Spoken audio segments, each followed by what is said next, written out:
네, 안녕하십니까. 용인 하나님교회 박은서 목사입니다. 오늘은 그 종말론 견해들 중에 왜 환란 중간설인가에 대해서 말씀을 드리고자 합니다. 우리가 종말론 그러면 조직신학적으로 크게 세 가지 종말론이 있습니다. 전천년설이 있고 후천년설이 있고 무천년설이 있습니다. 전천년설은 천년왕국 전에 주님의 재림이 있다. 그래서 전천년설이고, 후천년설은 천년왕국 후에 주님이 재림하신다. 이것이 후천년설이고, 무천년설은 천년왕국은 없다. 상징적인 것이고, 지금이 영적으로 주님이 통치하시는 영적인 하나님의 나라, 하나님의 왕국이기 때문에 천년왕국이 없다는 것입니다. 그리고 제가 말씀드리고 싶은 것은 크게 이 세 가지 학설인데 다 틀렸습니다. 환란 중간설입니다. 제가 차근차근 하나씩 설명을 드리고자 합니다. 먼저 전천년설은 또 세대주의 전천년설과 역사주의 전천년설로 크게 두 가지로 나눠집니다.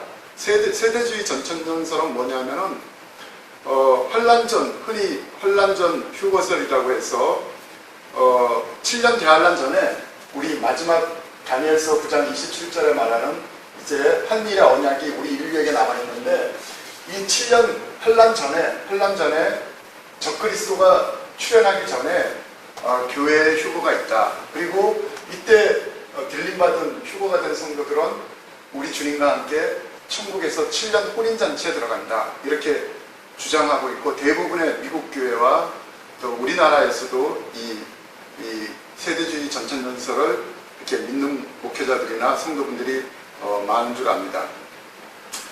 그리고 여기에 반해서 역사주의 전천년설은 뭐냐면은 아니다.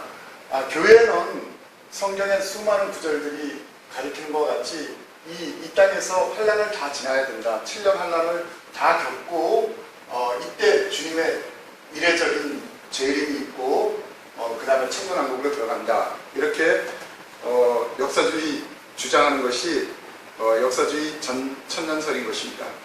특히 역사주의 전천년설은 성경 말씀 중에서 마태복음 24장 31절을 대표적인 구절로 듭니다. 제가 이 앞전 저의 동영상에서 수도 없이 이것을 말씀드렸는데, 이스라엘에 해당되는 이 구절을 교회로 잘못 해석하는 바람에 이런 주장이 생긴 것입니다. 마태복음 24장 30절부터 보면 그때 인자의 징조가 하늘에서 보이겠고, 그때 땅의 모든 족속이 통곡하며 그들이 인자가 구름을 타고 능력과 큰 영광으로 오는 것을 보리라. 이것은 공중재림이 아니라 흔히 말하는 이 지상재림, 이때를 말씀하시는 것입니다. 왜냐하면 공중재림 때는 인자가 우리 눈에 보이는 것이 아니에요. 우리가 들림받은 이때 공중으로 올라간 성도들이 공중에서, 데살로니가전서 4장 16절 17절에서 공중에서 주님을 뵙기 때문에 이 땅에 있는 사람들은 인자, 주님을 볼 수 없는 것입니다. 근데 여기 30절에 땅의 모든 족속들이, 이 땅의 모든 족속들은 사실은 이 아마겟돈, 이스라엘 산, 동편 감람산에 모여있던 그 땅의 왕들, 장군들, 가난자들, 계시록 19장에 나오는 이 땅의 모든 왕들, 이런 족속들이 통곡을 합니다. 그들이 산과 바위 틈에 숨어서 보좌에 앉으신 하나님과 어린 양의 진노에서 우리를 가려달라고 그렇게 부들부들 떠는 그것을 말하는 것입니다. 그들이 통곡을 하면서 이제 심판주가 되시는 인자가 구름을 타고 능력과 큰 영광으로 하늘에 있는 군대들을 데리고 내려오는 것을 본다는 것입니다. 그래서 예수님을 직접적으로 땅에 있는 이 인간들이 보는 것은 이거 주님의 지상재림인 것입니다. 31절, 바로 이 구절입니다. 그가 큰 나팔 소리와 함께. 그래서 제가 앞전 동영상에서도 말씀드렸지만은 큰 나팔 소리는 두 번 울립니다. 언제? 한 번은 교회를 부를 때, 교회에 준비된 성도들을 올려 부를 때, 데살로니가 전서 4장에서 주께서 호령과 천사장의 소리와 하나님의 나팔로 친히 하늘로부터 강림하시리니, 이때 공중에서 큰 나팔 소리가 울려 퍼지고 그때 땅에 잠자던 성도들의 무덤이 갈라지는 현상이 있죠. 이것은 교회를 위한 것이고, 지금 24장 31절에서 말하는 큰 나팔 소리는 이때 다시 한번 그 트럼펫이 부러지는데, 그때는 이스라엘 땅의 티끌 가운데 자던 이스라엘 성도들의 그 무덤을 갈리는 그런 나팔 소리인 것입니다. 그래서 큰 나팔 소리는 여기서 한번 부러지고 여기서 한번 부러지는 것입니다. 한 번은 교회를 위해서, 한 번은 택하신 자 이스라엘을 위해서 부러진다는 것입니다. 그래서 31절 그가 예수님께서 큰 나팔 소리와 함께 천사들을 보내리니 그들이 그 택하신 자들 이스라엘입니다. 로마서 11장 5절에 지금도 은혜로 택하심을 따라 남은 자들이 있다 했을 때 그 택하신 자들 이스라엘 남은 자들을 하늘 이 끝에서 저 끝까지 사방에서 모으리라. 이 하늘 이 끝에서 저 끝 사방에서 모은다는 이 표현은 여기 보십시오. 구약 성경 내내 나오는 수많은 구절들이 이스라엘이 하나님의 진노로 온 세상에 흩어짐을 당했다가, 만방 가운데 흩어짐을 하나님의 진노로 당했다가 그들이 이 끝선에서 그들이 다시 만방으로부터 다시 모음을 입는다. 그들이 끌려갔던 모든 열국으로부터 내가 내 백성들을 다시 모으겠다. 구약 성경에 수도 없는 구절들이 이 만방에서 모은다, 열방에서 모아들여서 내가 그들의 아브라함과 이삭과 야곱에게 약속한 땅, 그들의 메시아 왕국으로 그들의 고토, 그들의 메시아 왕국으로 그들을 데리고 들어가겠다. 이것이 구약 성경에 수도 없는 이 많은 구절들이 그것을 증명하고 있습니다. 제 노트에는 이 구절 외에도 더 있습니다. 구약 성경 내내 강조한 것이 만방에서 모은다, 열방에서 취하여 모아드리겠다, 그리고 그들의 고토로 데려 들어가겠다. 그때 사방에서 동에서 내 백성을 북에서 놓으라, 남방에서 내 백성을 구류하지 말아라, 동쪽에서부터 너희들을 모아드릴 것이다. 이사야서 43장 4절 5절에 그런 말씀이 있죠. 그러니까 사방에서 모은다는 이 표현은 이스라엘에 관한 관용어구입니다. 이걸 교회로 해석해서 교회가 모든 환난을 이스라엘처럼 다 당하고 끝에 주님의 재림이 있다. 이게 역사주의 전천년설을 주장하시는 신학자분들과 목회자들의 주장인데, 그러니까 이스라엘에 해당되는 것을 교회로 잘못 해석했기 때문에 이런 주장이 생기는 것입니다. 제 이 동영상을 듣는 목회자분들은 이걸 꼭 이 구절들을 다 찾아보십시오. 이것이 구약성경 이사야, 예레미야, 에스겔, 다니엘, 요엘, 스가랴, 말라기, 학개, 심지어 모세 선지자에게 구약성경 주님의 그 선지자들에게 주님이 모든 것을 항상 강조했던 것이 끝날에 너희들이 하나님의 긍휼이 부어져서 이 끝날에 너희들이 만방에서부터 모험을 입고 하늘 끝에서 사방에서 땅 끝에서부터 모험을 입고 내가 너희 조상 아브라함과 야곱과 이삭과 야곱에게 약속한 그 땅으로 너희들을 데려 들어가겠다. 그래서 이 땅에서 그 메시아와 통치하시는 메시아 왕국, 우리가 말하는 천년왕국이 이루어진다는 것입니다. 그래서 이것을 꼭 이 구절을 이 이스라엘에게 해당, 마태복음 24장을 잘 읽어보시면요, 물론 교회도 이때 휴거가 되지 않고 이 땅에 남아있는, 그래서 성도의 인내가 여기 있나니 성도의 인내가 여기 있나니 이런 계시록의 13장 14절에 그런 말씀이 많이 나오는데, 휴거에 탈락한 남아있는 성도들이 그들의 믿음을 지켜야 되는 그때인데, 교회에 해당되는 말씀들도 있지만 24장을 이 1절부터 31절까지 잘 읽어보면은 마지막 때 이스라엘이 당하는 야곱의 환난에 전에도 없었고 후에도 없는 이스라엘을 중심으로 남은 자 이스라엘이 당하는 그 환난에 대해서 써놓은 것입니다. 저의 이 말씀을 잘 기억하시면서 한번 읽어보십시오. 그게 그렇게 해석이 될 것입니다. 그리고 우리나라 또 많은 신학교나 이 교단에서 이렇게 무천년설을 많이 주장합니다.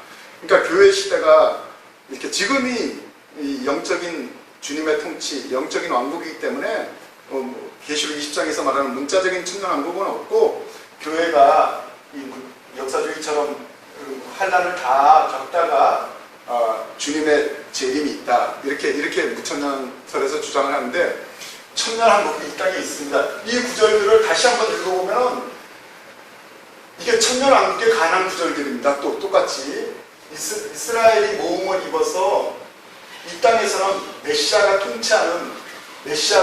통치하는 그런 상함도 해함도 없는, 정말 이 땅에 풍성한 하나님의 생명이 부어지는 그런 시간이 천년왕국인 것입니다. 그래서 이 구절들 속에는 천년왕국에 대한 모든 약속들로 가득 차 있는 것입니다. 이 성경을 찾아보시면서 다시 한번 읽어보시기 바랍니다. 그리고 정말 이 깨끗한 성경을 다시 하나 큰 글자 이런 성경들을 구하셔서 제가 주장하는 이 구절들을 미리 형광펜으로 다 찾아서 미리 이렇게 표시를 해놓고 이 관점에서 한번 읽어보십시오. 성경의 맥이 정말, 저는 이 제 심령 안에서 지금은 그들이 이사야 선지자, 예레미야, 에스겔, 다니엘, 요엘, 학개, 스가랴 이런 선지자들이 지금 주님 보좌 가까이에서 채측근 보좌들에서 있겠지요. 그래서 그들이 다시 이 땅에 내려와서 외칠 수는 없습니다. 그 성경을 썼던 이스라엘 선지자들이 이 안에서 이걸 다시 이 마지막 때 복음을 잡고 있는, 복음을 외쳐야 될 우리에게 이걸 대신 좀 외쳐달라고 이 안에서 소리를 지르는 것이 느껴집니다. 그래서 그 관점에서 한번 성경 신구약을 이 구절들을 다시 한번 이 관점에서 한번 읽어보십시오. 구약 선지자들이 정말 그들이 하나님께 이렇게 받아서 물론 성경을 쓰셨겠지만은 그분들이 그때 그것을 못 깨달았을 수도 있겠지만 결국은 끝날에 이스라엘이 하나님의 하나님께 다시 돌아와서 그들이 바라던 민족적인 메시아 왕국이 이 땅에서 이루어진다는, 구약 성경은 그 관점에서 써졌고, 그들 눈에는 이 신약의 2000년 이 교회 시대가 가로 시대인 것입니다. 가로 시대. 그들은 이스라엘 선지자들은 후에 2000년 동안 이 땅에서 전개될 교회를 본 것은 아닙니다. 근데 하나님께서 우리 이방인의 충만한 수가 또 구원의 문으로 들어와야 되기 때문에 우리 이방인에게 주어지는 이 구원의 시대가 있었다는 것이죠. 그러면 지금부터 왜 환난 중간설인가에 대해서 더 좀 말씀을 보면서 나눠보도록 하겠습니다. 그래서 우리가 요한계시록을 이렇게 보다 보면은 이렇게 많은 목사님들이 이게 휴거가 어디에 기록되어 있는지 모르시는데 정확하게 나옵니다. 제 앞전 동영상에서도 제가 이것을 수도 없이 이렇게 많이 강조했는데, 계시록 7장 9절부터입니다. 계시록 7장 9절부터 이 일 후에 내가 보니 각 나라와 족속과 백성과 방언에서 아무라도 능히 셀 수 없는 큰 무리가 나와서 흰옷을 입고 손에 종려가지를 들고 보좌 앞과 어린 양 앞에 서서 큰 소리로 외쳐 이르되, 그들이 이제 휴거를 받은 그 간격을 갖고 큰 소리로 그냥 이 안에서 영이 그냥 모든 힘을 다해서 외치는 소리가 그것입니다. 구원하심이 보좌에 앉으신 우리 하나님과 어린 양에게 있도다. 그 구원의 간격에서 이때 들림받은 그 성도들이 어린 양과 하나님의 보좌 앞에 모여서 큰 소리로, 이게 얼마나 그 큰 소리겠습니까? 구원의 간격이 들어간, 구원하심이 보좌에 앉으신 우리 하나님과 어린 양이 있도다. 이것이 바로 데살로니가 전서 공중에서, 이것은 이제 굳이 말하자면 이 땅에서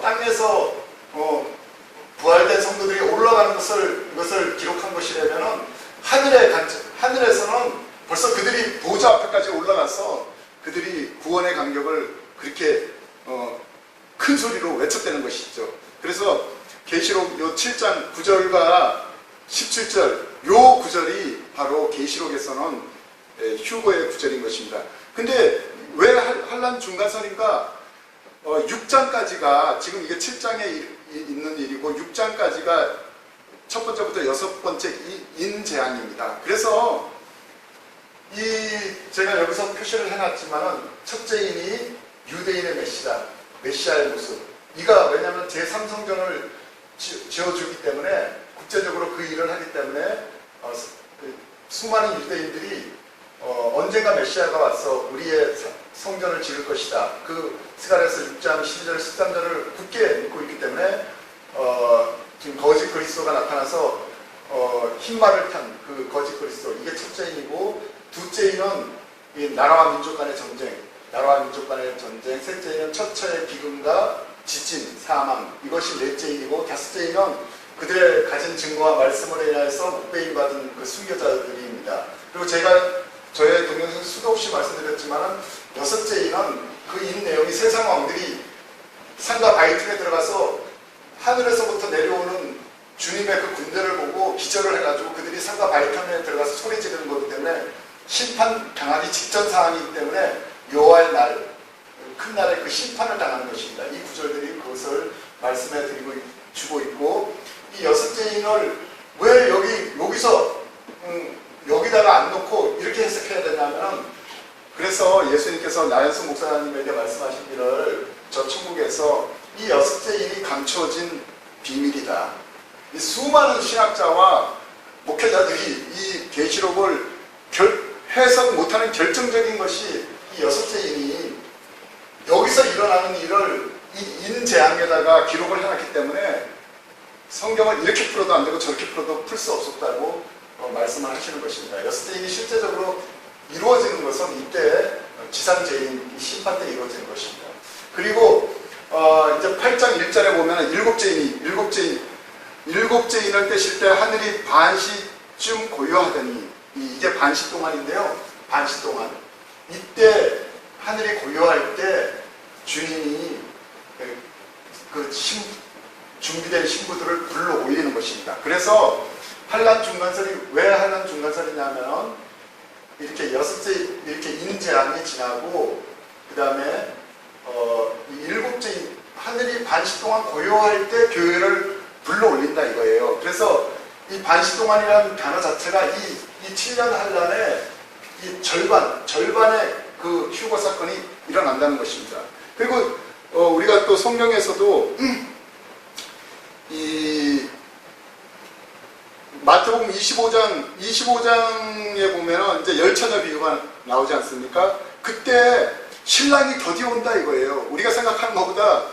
그러니까 여기서 신랑을 기다리는 사람들은 이때 온다고 믿고 있는데 자꾸 이런 나라와 민족 간의 전쟁, 처처의 기근과 이것도 이것도 결코 작은 환란이 아닙니다. 여기에 비하면은 이 대재앙에 비하면은 작은 소환란이지만 이것도 온 세계가 당하는 일이기 때문에 결코 작은 환란이 아닌데, 여기서 주님을 기다리는데 주님은 안 오시고 자꾸 이런 나라와 민족 간의 전쟁, 처처의 기근과 지진, 순교자 이런 것이 생기니까 굉장히 혼돈스럽죠. 그래서 우리가 여기서 기다리는 분들은 주님이 더디어 오는 것입니다. 그래서 신랑이 더디어 오면 다 좋은데, 그때 25장 6절에 보면은 밤중에 밤중에 소리가 나되 보라 신랑이로다 맞으러 나오라. 그러니까 신랑이 오시는 것이 이 초저녁, 여기서 굳이 이걸 밤이라고 한다면 초저녁에 오시지 않고 그다음 여기 다 끝나고 날이 새고 주님이 오신다는 게 아닌 것입니다. 밤중에, 한밤중에 신랑이 더디 온다고 느낄 만큼 밤중에 소리가 나되 신랑이로다 맞으러 나오라 그랬다는 것입니다. 그리고 또 이 적그리스도가 어떤 활동을 하느냐에 따라서 거기서 보면은 이 일의 절반에 이렇게 다니엘서 9장 27절에 보면은 그가 마지막으로 한 일의 동안에 언약을 굳게 정하고, 한 일의 언약은 제가 저 앞전 동영에 수도 없이 말씀드렸지만은 너와 내 백성과 거룩한 성을 위해서 한 일에 72일에가 정해졌다는데, 그래서 마지막 한 일에도 다니엘의 백성 이스라엘과 거룩한 성 예루살렘, 그리고 예루살렘 안에 있는 가장 뜨거운 감자가 되고 있는 성전산 템플 마운트에 대한 그 언약이 된 것입니다. 이스라엘은 지금 모슬렘 모스크가 있는 황금동 바로 북쪽에 지금 부지가 있습니다. 거기가 원래 그 솔로몬 성전의 지성소 자리랍니다. 지성소 자리 아직 이렇게 남아 있는데 바로 거기다가 세 번째 삼성전을 짓는 몇천 년 동안 이 성전 제사를 지내고 싶었던 유대인들의 그 몇천 년 한이 거기 맺혀 있는 것입니다. 그래서 이스라엘은 제3성전을 거기 황금동 바로 북쪽에다 지어서 그 성전산 지역을 모슬렘 모스크와 성전산과 제3성전과 이걸 성전산을 공유를 하는 것입니다. 왜냐하면 모스크를 그걸 건드렸다가는 뭐 전 세계 그냥 13억 아랍 모슬렘이 일어나고 70개 아랍 연맹들이 가만히 있지 않을 거기 때문에 그걸 건드릴 수는 없습니다. 거기가 또 그들에게는 세 번째 성지이기 때문에 그래서 황금동도 있고 그 바로 북쪽에 그 부지에다가 삼성전을 지어서 성전산을 공유하는 것이 이것이 아마 이스라엘이 원하는 그 협상의 내용이고 한 일의 언약의 내용이고 팔레스타인은 지금 동서 예루살렘이 갈라져 있는데 그 동 예루살렘을 수도로 하는 팔레스타인 주권국가를 인정받는 것이죠. 벌써 2년 전에 작년인가 바티칸하고 로마 교황청하고 벌써 팔레스타인 간에는 그 협약을 정했습니다. 동예루살렘을 팔레스타인에게 팔레스타인 주권국가로 바티칸에서는 벌써 인정을 해줬습니다. 그래서 앞으로 그게 더 쉬워지겠죠. 그래서 팔레스타인은 동예루살렘을 수도로 하는 주권국가를 인정받는 것이고 이것이 이스라엘과 팔레스타인 간의 양쪽의 한 일의 언약의 내용이 될 것입니다. 그거 외에는 언약이 될 수 있는 게 없는데 그 팔레스타인과 이스라엘의 지도자들을 불러서 그것을 국제무대 가운데 이루는 그 사람이 이제 앞으로 드러날 미국 대통령, 그러니까 제 앞전 동영상에 제가 그것을 잘 설명을 해놨으니까 꼭 참조하시기를 바라겠고요. 그리고 그것이 한일의 언약이 된다는 것입니다. 근데 그가 이제 전 3년 반 동안에는 유대인들에게 제사와 예물을 허락해줘요. 그러니까 전 세계에 있는 유대인들이 그 몇천 년 한이 맺혔던 그 예루살렘 성전에 그들의 재물을 갖고 와가지고 그들이 구약의 그 짐승 번제를 주님께 드릴 것입니다. 그 유대인의 제사와 예물이 드려지다가 일의 절반에 유대인의 제사와 예물을 딱 금지시킵니다. 이 적그리스도가 이제 제3성전 그 하나님의 보좌, 지성소 보좌에 앉아서 자기를 하나님이라고 하고 자기를 섬기게 만들고 그 다음에 성전 마당에는 멸망에 가증한 것, 멸망에 미운 물건, 그 짐승, 그 짐승의 우상, 그 계시록 14장에 가면은 이제 거짓 선자가 그 짐승의 우상으로 말을 하게 하고, 그러니까 인공지능 뭐 이런 첨단 과학이 다 그 우상 안에 집어넣기 때문에 마치 이 우상이 진짜 살아있는 신처럼 이렇게 말을 할 수 있다는 것입니다. 지금 인공지능이 발달하지 않습니까? 그래서 이것이 가능하다는 것입니다. 그래서 그가 유대인의 제사와 예물을 금지시키고 그에게는 42달 각 나라와 민족과 백성을 통치할 수 있는 권세가 주어집니다. 주어지고 그가 이제 온 세계를 이제 666 이제 이 손등이나 여기나 이마에 이 베리치 또는 안전칩, 다기능 안전칩, 생체 칩입니다.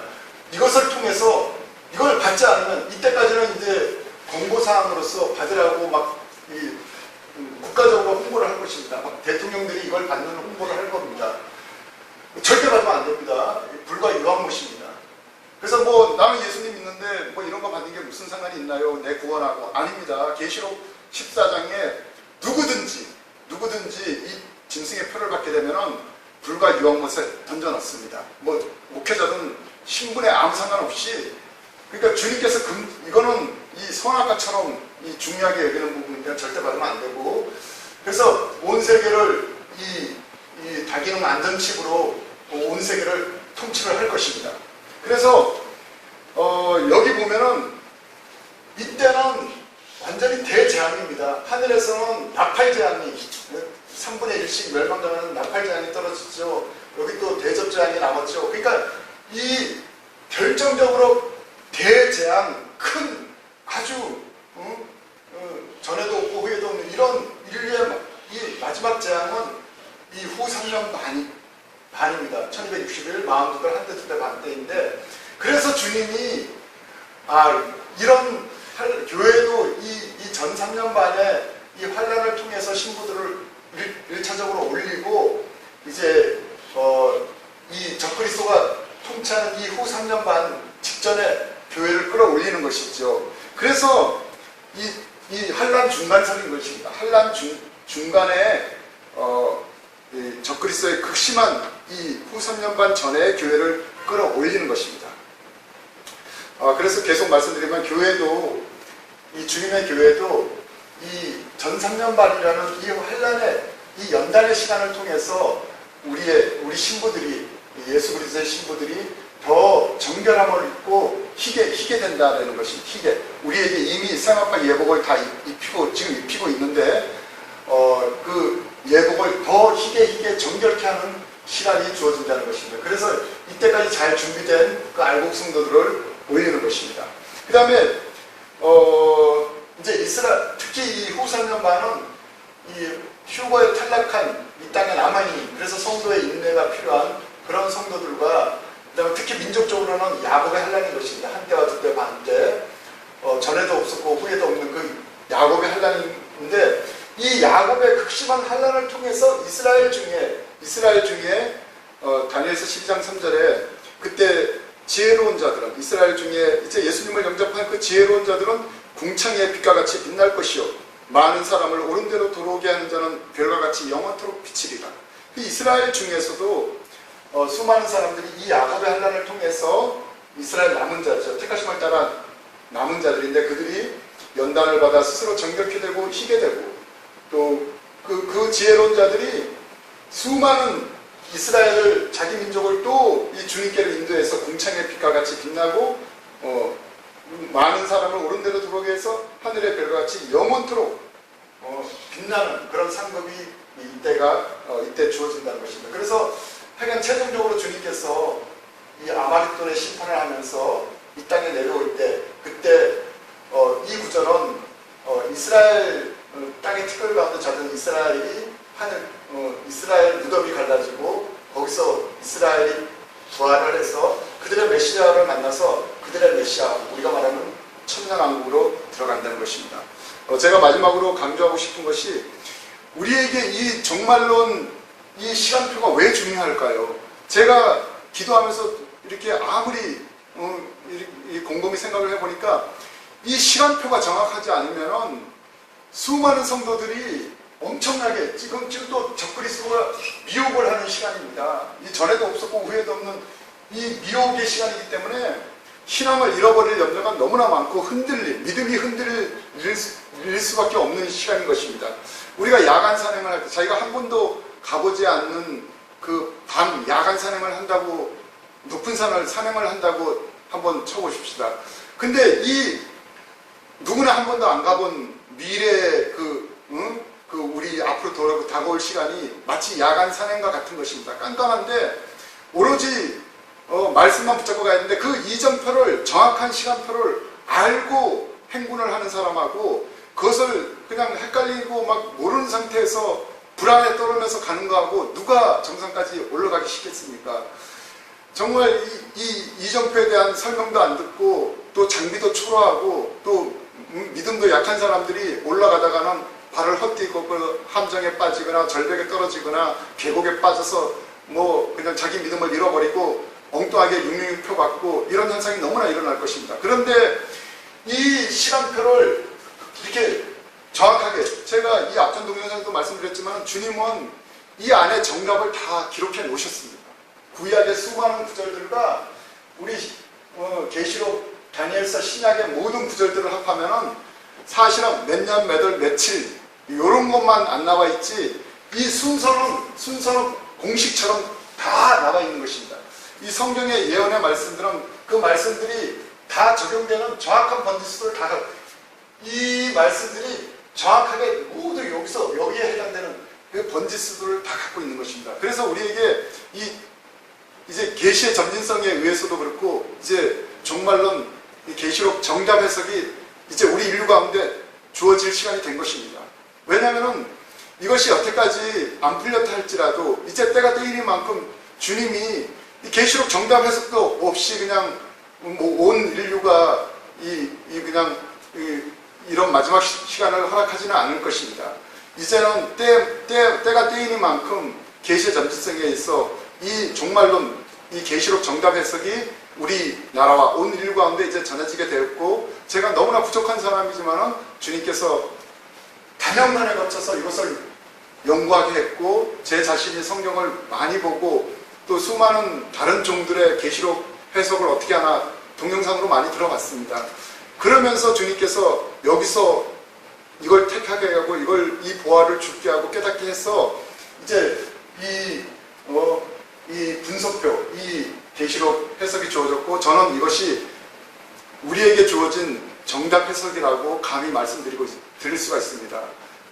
목회자분들, 성도님들, 여기 있는 모든 구절들을 찾아서 이 공식, 이 표에 의해서 한번 성경을 한번 새롭게 2독, 3독, 4독 한번 해보십시오.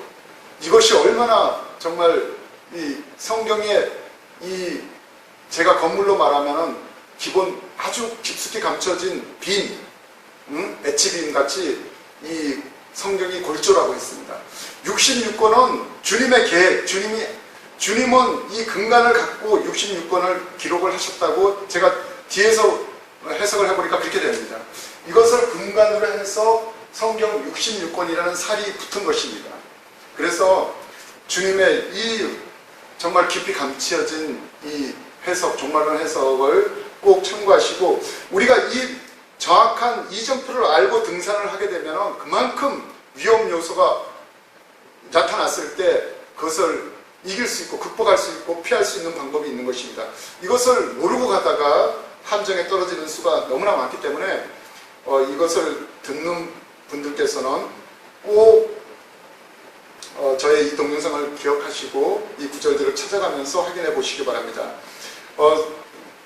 사도 바울이 에베소 장로들을 불러서 그들을 강변해서 한 말이 있습니다. 지금 내가 너희를 주와 및 그 은혜의 말씀께 부탁하오니 그 말씀이 너희를 능히 든든히 세우사 거룩하심을 입은 모든 자 가운데서 기업이 있게 하시리라 그랬습니다. 그러니까 주님의 그 은혜의 말씀께 부탁해서 그 말씀이 너희를 능히 든든히 세운다 했습니다. 주님께서는 이미 이 안에 구약과 신약의 수많은 예언 구절들에 그래서 우리가 보기에는 이 예언 구절이 여기도 있고 저기도 있고 이렇게 막 흩어져 있는 것처럼 보입니다. 왜냐하면 66권의 저자들이 이것을 이렇게 각 다른 시대에 이걸 썼기 때문에 그러는데, 이 구절이 어디에 있든지 간에 그것이 정확하게 여기에 해당되는 정확한 번지수를 갖고 있고, 그 다음에 주님은 이것이 이 정답을 이 속에다 넣어 놓으셨습니다. 천국 가서 예수님께 그날이 언제예요? 이렇게 물어도 예수님은 안 가르쳐 주시고, 그래서 이것을 꼭 이렇게 유념하시고 이 말씀들을 찾아가서 확인하시고, 이 마지막 때 이제 주님 오실 때가 그렇게 많은 시간이 남은 것이 아닙니다. 저의 다른 동영상들을 이렇게 지금 19번째, 20번째 동영상을 만들고 있는 중입니다. 제 앞에 것도 찾아보셔가지고 이렇게 한번 다 검토해 보시고, 저는 정말 우리나라와 온 세계 열방에 나가 있는 우리 한국 선교사님들 이 동영상을 접하게 되시걸랑 정말 또 이것이 맞다고 깨달아지시걸랑 그 나라의 언어, 현지 언어로 그 각 나라의 언어들로 이것을 번역해서 이것을 종말론의 메시지를 외치셔서 정말 한 마지막 때 주님은 아무도 멸망치 않기를 원하신다고 했습니다. 그러니까 이 마지막 때 말씀들을 꼭 유념해서 전 세계 이 마지막 시대를 같이 살고 있는 이 하나님의 백성들이 한 명도 탈락하는 일이 없이 다 이 주님 오셨을 때 들림받을 수 있도록 그들이 마지막 때 말씀을 붙잡고 정결케 신부단장이 될 수 있도록 이렇게 전해주시면 감사하겠습니다. 감사합니다.